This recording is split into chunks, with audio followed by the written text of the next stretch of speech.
বাংলাদেশের 90% মানুষেরই অজানা রুটি দিয়ে এত মজার একটা খাবার তৈরি করা যায়। আজকে আপনাদের সাথে শেয়ার করব একদম আনকমন একটা রেসিপি। এইটা খেলে শুধু খেতে ইচ্ছা করবে, এত পরিমাণে মজার হয়ে থাকে। আর বাসার সবাই খেয়ে এত বেশি প্রশংসা করছে, বলছে এটা আবারও বানিয়ে দিতে। বুঝেন অবস্থা কতটা পরিমাণের মজার হতে পারে। সেজন্য লাগবে আমাদের প্রথমে আটা অথবা ময়দা, যে কোনো একটা দিলেই হবে। সামান্য পরিমাণে লবণ দিয়েছি, আর দিয়ে দিব 1 টেবিল চামচের মতো খাবার তেল। দেওয়া হয়ে গেলে ভালোভাবে করে একটু মেখে নিতে হবে। তো আমি এইভাবে করে মেখে নিচ্ছি। তো মাখা হয়ে গেলে এখানে কুসুম গরম পানি দিতে হবে।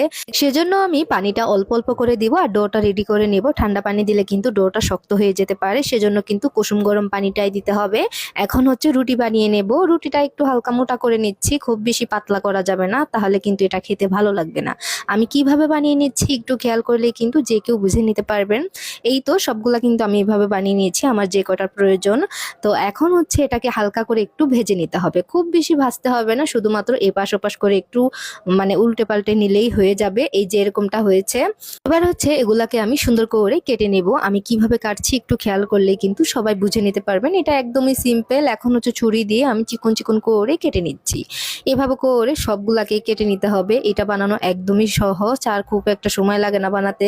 এইভাবে করে কিন্তু সবগুলা রুটি আমি কেটে নিয়েছি। আমি কিন্তু 3টা রুটি বানিয়ে নিয়েছি। 3টা রুটি থেকে এতগুলা হয়েছে।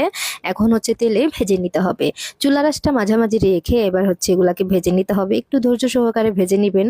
আর আপনারা কোন জায়গা থেকে ভিডিওটি দেখছেন অবশ্যই কমেন্ট করে জানাতে পারেন, যাতে করে আপনাদেরকে ধন্যবাদ দিতে পারি। ইউটিউব থেকে দেখলে আমার চ্যানেলটি সাবস্ক্রাইব করে রাখবেন, যাতে করে সবার আগে আমার ভিডিওটি পেয়ে যান। সেম প্রসেসে আমি সবগুলা কিন্তু ভেজে নিচ্ছি। যখন দেখবেন সুন্দর একটা কালার চলে আসছে, এই পর্যায়ে কিন্তু এগুলাকে আমি উঠিয়ে নিব। এই প্রসেসে কিন্তু সবগুলাই আমি ভেজে নিব। আর দেখেন খুবই সুন্দর একটা কালার আসছে কিন্তু। তো সবগুলাকে আমি উঠিয়ে নেওয়ার পর এবার লাগছে আমাদের গরুর দুধ। আমি এখানে হাফ কেজির মতো গরুর দুধ দিয়েছি, সামান্য পরিমাণে লবণ দিয়েছি, স্বাদ মতো চিনি দিয়ে দিচ্ছি। চিনিটা আপনারা বাড়িয়ে কমিয়ে দিতে পারেন, যে যেরকম খেতে পছন্দ করেন। তারপর দিয়ে দিচ্ছি একটা তেজপাতা, যাতে করে সুন্দর একটা ফ্লেভার আসে। এখন হচ্ছে নেড়ে চেড়ে নিচ্ছি। যখনই এটা 1 থেকে 2টা বলক উঠে যাবে, এই পর্যায়ে দিয়ে দিতে হবে সেই ভেজে রাখা রুটিগুলা দিয়ে দিচ্ছি। তো দেওয়া হয়ে গেলে এখন হচ্ছে চুলা রাসটা মাঝামাঝি রাখতে হবে, হাই হিটে রাখা যাবে না। তো মাঝামাঝি রেখে এটাকে সিদ্ধ করে নিতে হবে। এটা সিদ্ধ হলে আপনারা নিজেরাই বুঝতে পারবেন যে এটা হয়েছে কিনা।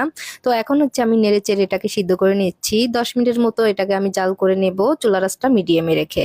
আর আপনারা নতুন নতুন ধরনের ভিডিও দেখতে এত বেশি পছন্দ করেন, তাই আমি চেষ্টা করি নতুন নতুন ধরনের ভিডিও দেওয়ার। আর এটা খেতে এত পরিমাণে মজার, বাসার সবাই খেয়ে বলছিল এইটা আবারও বানাতে, এত পরিমাণে নাকি মজার হয়েছে। আর এত নরম তুলতুলে হয়েছে, কালারটা দেখলেও একদম যে কারোরই লুপ লেগে যাবে, এত বেশি মজার হয়ে থাকে। তো দেখেন আমি কিন্তু সবগুলা নামিয়ে নিয়েছি। নামানোর পর দেখেন এটা কি সুন্দর। আপনারা চাইলে কিন্তু এটা নর্মাল ফ্রিজে রেখে হালকা একটু